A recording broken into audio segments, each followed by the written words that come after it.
Yo! Mais que veut dire ce titre si énigmatique? Eh ben j'en sais pas grand chose non plus, je vais un petit peu improviser avec vous. J'aime pas définir les choses à l'avance, j'aime pas avoir un script, je dois dire telle phrase, telle phrase. Ou alors si je le fais, c'est que c'est vraiment un gros truc et c'est scripté complet. Et que chaque phrase est au millimètre, truc machin. C'est pas l'entre-deux de j'ai des gros points et je dois les suivre. J'aime pas ça. Pour que je puisse être créatif, il me faut cette liberté. Ça c'est lié à mon TDAH. Je suis tombé sur ce trouble-là en juillet dernier. Juillet 2025. Je connaissais vite fait le terme hyperactif, des gens hyperactifs. Je m'étais jamais considéré comme le cliché ambulant, donc ça m'était jamais passé par la tête. Allez, file. Voilà, fais dodo, tu te poses, hein. Et je me mets à regarder les symptômes de ce que c'est. Parce que, je sais plus, un ami devait peut-être passer des tests pour ça. Franchement, j'ai plus le contexte. Et je regarde et je fais, ah, ok. Ah, c'est vrai que c'est pas mal, ça me ressemble. Ouais, ça me ressemble bien. Ça doit être sur un site d'une psychologue. Et je regarde d'autres sites. Ah, attends, ça me ressemble pas mal aussi. Et je regarde d'autres. Et je fais, wow. Et puis après, je me mets à regarder des interviews, des reportages, en suivant des gens qui en ont un, qui décrivent ce qu'ils ressentent, ce qu'ils vivent, etc. Hein, tout le blabla autour de ça. Et je me dis, waouh, bah j'en ai un, en fait. J'ai enfin mis les mots sur tous mes problèmes, qui me paraissaient d'ailleurs complètement fous à expliquer à des gens, à mon entourage, un truc où pour eux ça avait surtout l'air d'être bon bah c'est les difficultés de la vie, tu fais avec. Ah non, moi c'est pas je fais avec, c'est je peux pas faire avec. C'est que c'est pas possible de faire avec, je peux pas, je vis pas. J'étais quasiment à 100 kilos. J'avais pris beaucoup de poids. Et en plus, j'étais complètement perdu. Je savais pas trop quoi faire. J'avais vraiment du mal à pouvoir me concentrer sur rien qu'un petit truc. Putain, c'était énorme, mais c'était une horreur. Et après, tu refais tout le film de ta vie. Toutes les fois où quand j'étais petit, où ma mère m'expliquait que je tapais des colères noires sans aucune raison, avec des grosses crises, etc. Et je me disais, en fait, c'était pas juste un problème d'opposition, de comportement. Non. Toutes ces pensées en arborescence que j'ai, c'est pas commun. Tout le monde n'a pas ça. Tant qu'on met pas des mots clairs sur ce qu'on est, sur ce qu'on a, moi, j'avais l'impression que du coup, tout le monde vivait comme je vivais moi. Et que juste, j'étais une sous-merde qui n'arrivait pas à vivre comme j'étais. Alors que les autres y arrivaient. Complètement faux. Quand t'apprends que c'est héréditaire, bon bah de quel côté ça vient? Papa, maman, papa n'est plus là, hein. Papa est au ciel depuis que j'ai 12 ans, donc ça fait maintenant 10 ans. Ça fera 10 ans en janvier. Quand même, il avait une vie assez atypique, mais il avait pas l'air d'avoir une maladie mentale ou quoi que ce soit, bien au contraire. Juste être très actif à faire beaucoup de choses, et quand il s'arrêtait, il avait besoin de trouver un réconfort dans de l'alcool, ou alors il avait un mal de crâne, ou alors il devait travailler, il devait faire d'autres choses. Je voyais pas énormément non plus, mais je m'étais toujours questionné. Ça, tu le pousses au max, ça te donne mon daron. Et ça me paraissait assez clair, donc j'ai fait les diagnostics. D'ailleurs, la Ritaline, parlons-en. La Ritaline, j'en prends depuis mars. Et depuis mars, ma vie est en train de basculer petit à petit. Grâce à ça, je vois qu'il y avait d'autres problèmes avec mon TDAH, mais qui ne sont pas liés au TDAH. En tout cas, je pense, donc je vais aller faire des diagnostics. J'en parlerai sûrement dans une autre vidéo. Et c'est vrai que la Ritaline, ça m'aide de ouf. Et ça m'aide de ouf. J'ai hérité. Il t'a fait beaucoup, il avait de l'immobilier. Et du coup, j'avais hérité de tout ça, tout est payé. Depuis bientôt 10 ans, c'est ma mère qui s'occupait de gérer le patrimoine. La gestion en elle-même locative, c'est des agences, parce qu'en plus, on est loin des endroits où on allait bien. Où est-ce que j'allais avec ça? C'est pas. Mais j'allais où? Où est-ce que j'allais? Je me souviens. La Ritaline, l'immobilier.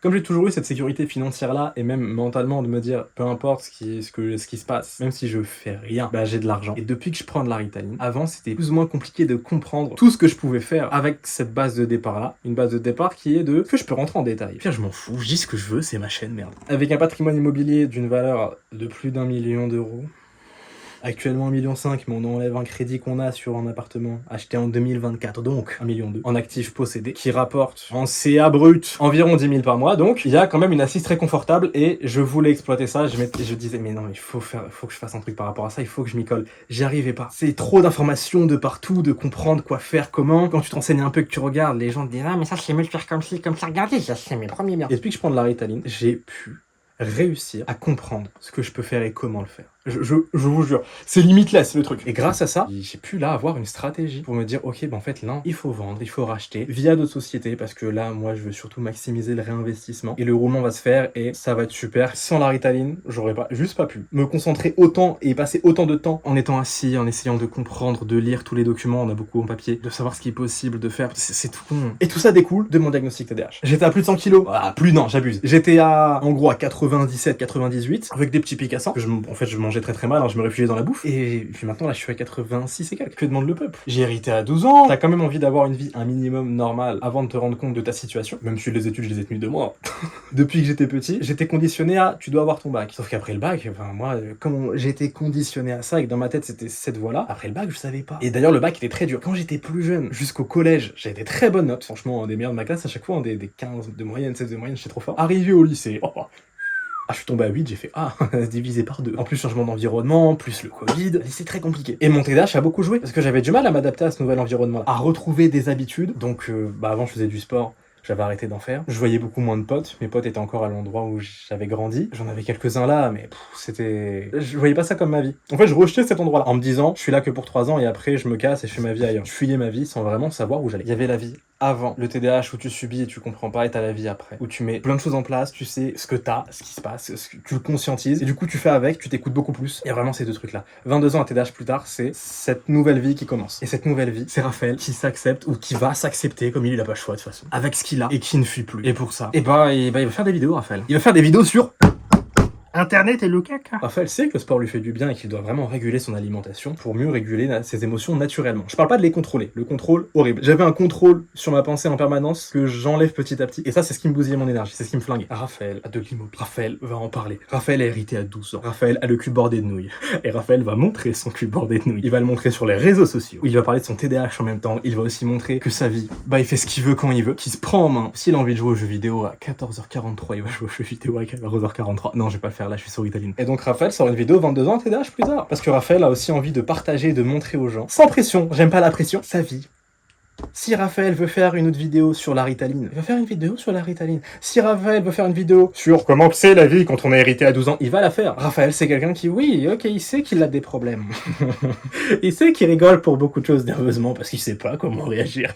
Raphaël, oui, c'est quelqu'un qui est retourné vivre avec sa mère et qui est très content de ce choix-là d'ailleurs. Parce que de vivre seul, il pouvait plus, Raphaël, il en pouvait plus. Raphaël, c'est quelqu'un qui va encore garder, voilà, des petites séquelles de sa vie parisienne pendant quelques temps. Et d'ici un an, il le sait, il va laisser le temps au temps. Et...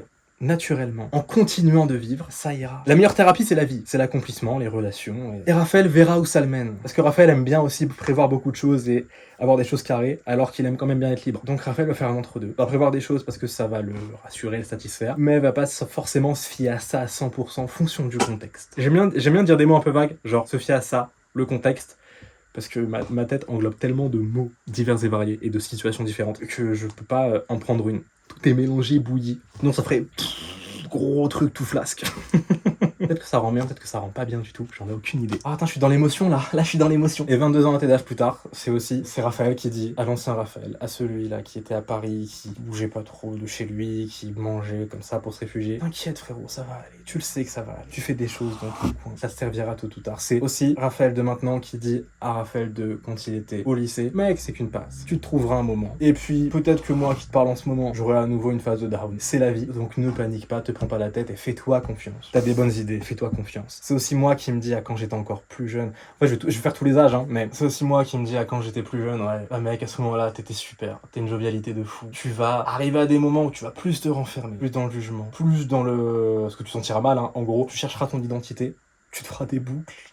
Tu feras avec, parce que c'est ta vie. Et t'es pas encore sorti de l'auberge, mec, hein, mais ça va le faire. Voilà, 22 ans à TDAH plus tard, ce que c'est. Hein. J'ai pas fait énormément de blagues, j'avais envie de parler. C'est vrai que j'avais envie de parler. Y a pas de on va que vers le haut, c'est comme ça. C'est forcément comme ça, il faut surtout l'accepter et faire avec. Ça peut pas être toujours comme ça. Ça c'est faux. Ça c'est dans les vidéos YouTube des personnes qui ont un truc à vous vendre à la fin. Qui vous vendent une formation pour aller mieux avec du coaching, des trucs vivés. En vrai, faut vivre. Je suis quelqu'un très dans la déconnade. Oui, j'ai du mal à suivre des discussions très terre à terre. Bon bah écoute.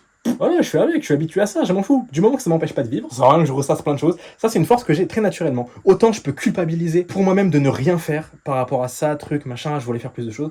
Autant des choses dont je ne suis pas complètement dépendant, je culpabilise pas du tout. Je me dis, ouais, ok, j'ai été comme ci, comme ça, tel comportement à tel moment. Il y avait aussi cette personne-là dans l'équation, de on s'est un peu frité, mais c'est pas arrivé par hasard. Donc là-dessus, aucune culpabilité. Et je peux le reporter sur d'autres choses. J'ai abordé un peu dans les grandes lignes mes courants de pensée. Et surtout, on n'oublie jamais une chose, c'est que si nos rêves partent, on s'envole avec. Je sais pas si je vais continuer de la dire, cette phrase-là. Dites-moi.